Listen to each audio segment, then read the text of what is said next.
നായകൻ ലയണൽ മെസ്സിയുടെ hat trick മികവിൽ FIFA ലോകകപ്പിലെ ആദ്യ മത്സരത്തിൽ അർജന്റീനയ്ക്ക് തകർപ്പൻ ജയം. എതിരില്ലാത്ത 3 ഗോളിനാണ് ലോക ചാമ്പ്യന്മാർ അൾജീരിയയെ തകർത്തത്. കാൻസസ് ഒരു ക്യാൻവാസായി.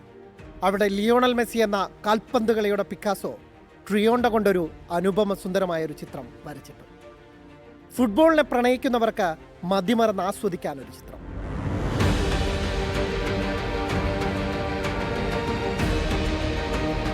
സർവസ്വവും നേടി സ്വതന്ത്രനായതിന്റെ ആശ്വാസത്തോടെയായിരുന്നു മെസ്സിയും കൂട്ടാളികളും അൾജീരിയക്കെതിരെ പന്തു തട്ടാൻ ഇറങ്ങിയത്. തുടക്കത്തിൽ തന്നെ ഇരു കൂട്ടരും ഓരോ തവണ ഗോൾ വല ഭേദിച്ചെങ്കിലും ഓഫ് സൈഡ് വിളിച്ചതോടെ സ്കോർ ബോർഡിൽ അത് തെളിഞ്ഞില്ല. ഒടുവിൽ ആൽബേ സെലസ്റ്റകൾ കാത്തിരുന്ന നിമിഷം, മത്സരത്തിന്റെ 17-ാം മിനിറ്റ്. സ്വന്തം പാതിയിൽ നിന്ന് റോഡ്രിഗോ ഡി പോൾ മെസ്സിക്ക് പന്ത് നീട്ടി നൽകുമ്പോൾ അയാൾക്കറിയാം അത് എവിടെ ചെന്ന് അവസാനിക്കുമെന്ന്.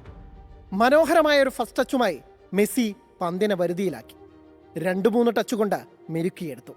ഒടുവിൽ 2 പ്രതിരോധക്കാരെയും അൾജീരിയൻ ഗോൾ കീപ്പർ ലൂക്കാസ് സിദാനെയും കാഴ്ചക്കാരനാക്കി ഗോൾ പോസ്റ്റിന്റെ വലതുമൂലയിലേക്കൊരു ഇടം കാലൻ മിന്നൽ പിണർ. തിരിച്ചടിക്കാനുള്ള അൾജീരിയൻ ശ്രമങ്ങൾക്കിടെ വീണ്ടും മിശിഹ അവതരിച്ചു. അലക്സിസ് മക്കലിസ്റ്റർ നീട്ടിയടിച്ച പന്ത് കൈപ്പിടിയിലൊതുക്കുന്നതിൽ സിദാൻ വീണ്ടും പിഴച്ചു. പക്ഷേ മെസ്സിക്ക് തെറ്റിയില്ല. അനായാസം പന്തിനെ വലയിലേക്ക് തഴുകിയിട്ടു. 2ാം ഗോളോടെ അർജന്റീന ജയമുറപ്പിച്ചതോടെ പിന്നെ കാത്തിരിപ്പ് മിശിഹായുടെ ഹാട്രിക്കിനായി. തന്നെ വിശ്വസിച്ചവരെ നിരാശരാക്കുന്ന പതിവ് അയാൾക്കില്ലല്ലോ. 76-ാം മിനിറ്റിൽ നിക്കോ ഗോൺസാലസ് ഒരുക്കിക്കൊടുത്ത പന്ത് പുതിഞ്ഞു നിന്ന ആൾക്കൂട്ടത്തിനിടയിലൂടെ നെയ്ലോൺ വല തൊട്ടു. ലോകകപ്പിലെ എക്കാലത്തെയും മികച്ച ഗോൾ വേട്ടക്കാരനെന്ന ചരിത്രത്തിൽ ലിയോണൽ മെസ്സി.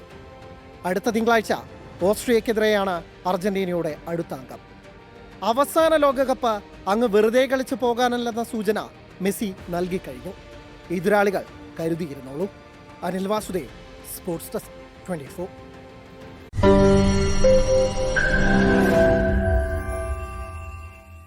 ലോകത്തെവിടെയായാലും ഏത് സമയത്തും 24 വാർത്തകളും ഓഗ്മെന്റഡ് റിയാലിറ്റി പാക്കേജുകളും എക്സ്പ്ലെയിനറുകളും വിശദമായി കാണാൻ ഞങ്ങളുടെ യൂട്യൂബ് ചാനൽ നിങ്ങൾക്ക് സബ്സ്ക്രൈബ് ചെയ്യാം.